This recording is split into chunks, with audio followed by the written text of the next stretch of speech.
Top 10 Turkish food. Let's see. Come on. Ciorbă de Istanbul. Number 10. Really good. Let's see. Birmania. Number 7. Birmania really good also. Lachaun number 9. Really good. Sârmă number 8. Let's see. Carnaval 6. Carnaval also good.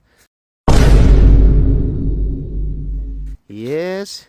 Bangladesh Akar 5.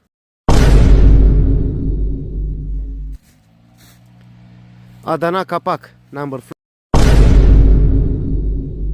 4. Let's see. Postravaț 3. Çok güzel 2. And number 1 the best Turkish food is cafea.